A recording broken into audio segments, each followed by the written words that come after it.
మా ఛానల్స్ లో వ్యాపార ప్రకటనలు, ఇంటర్వ్యూల కొరకు మాకు వాట్సాప్ మెసేజ్ చేయండి 7799978978.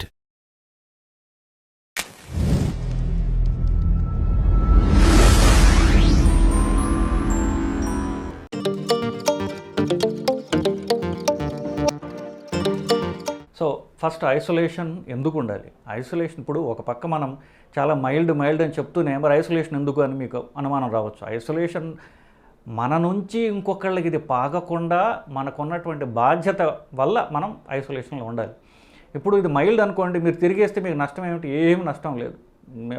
జ్వరం వచ్చింది, ఒక ట్యాబ్లెట్ వేసుకుంటారు, జలుబుకు ట్యాబ్లెట్ వేసుకుని మీరు పనులు చేసుకోవచ్చు. కానీ ఇది కరోనా అయిందనుకోండి, మన భార్య పిల్లలు, మన వృద్ధ తల్లిదండ్రులు, అత్తమామలు, ఇంట్లో పెద్దవాళ్ళు, తాతలు, అమ్మమ్మలు, బామ్మలు, వీళ్ళు మన నుంచి ఎఫెక్ట్ కాకూడదు. కాబట్టి మనం ఒక 3 రోజుల పాటు కనీసం మనం ఐసోలేషన్ ఉన్నట్లయితే దీన్ని ఇంకొకరికి అంటించకుండా మనం వాళ్ళని కాపాడుతాం. మనం ఏముంది, మనం ట్యాబ్లెట్లు వేసుకొని తగ్గిపోవచ్చు.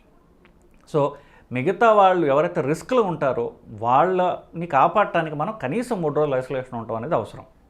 సో ఇప్పుడు ఈ కొత్త వేరియంట్ అది ఫస్ట్ ఫ్రాన్స్లో నవంబర్ మొదటి వారంలో కనుక్కున్నారు. నవంబర్ 8వ తారీఖున అనుకుంటాను అది కనుక్కున్నారండి.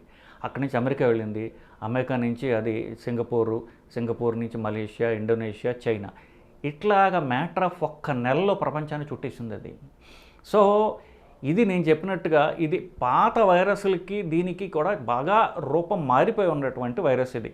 సో పాత ట్రీట్మెంట్లు అన్నిటికీ కూడా ఇది ఏమీ కూడా పని చేయవు. వాటినన్నిటినీ దాటి ఎఫెక్ట్ చేసేటటువంటి కెపాసిటీ తెచ్చుకొని ఇది వచ్చింది మన మీదకి.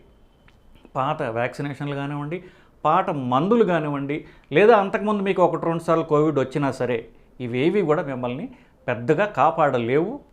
కాపాడకపోయినా కూడా పెద్ద నష్టం లేదు. కాబట్టి ఇది నెగిటివ్ పాయింట్ కింద మీరు తీసుకోవాల్సిన అవసరం లేదు. సో ఇప్పుడు ఇంత మైల్డ్ మామూలు జలుబు అనుకోండి, దాని గురించి అసలు మనం మాట్లాడటం పెద్ద అంటే దాని గురించి ఎక్కువ స్ట్రెస్ చేసి భయపట్టాల్సినటువంటి అవసరం లేదు. రానివ్వండి, మాస్క్ వేసుకోండి, జలుబు వచ్చిందా ఒక 3 రోజులు ఇంట్లో ఉండండి, సరిపోతుంది. As simple as that.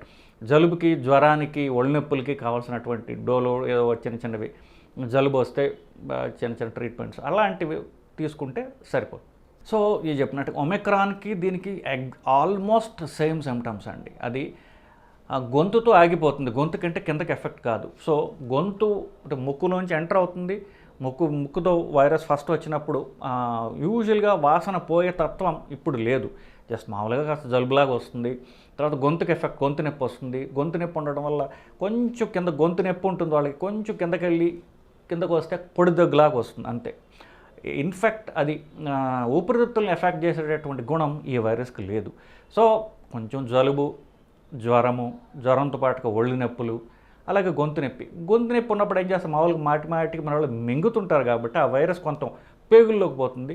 పేగుల్లోకి 1-2 సార్లు మేబీ ఒక రోజు విరోచనాలు ఉండే అవకాశం ఉన్నది. ఈ మాత్రం మైల్డ్గా సిమ్టమ్స్ ఎనీ వైరస్ వచ్చినప్పుడు వచ్చేటటువంటి స్మాల్ జ్వరం లాగానే ఉంటుందండి.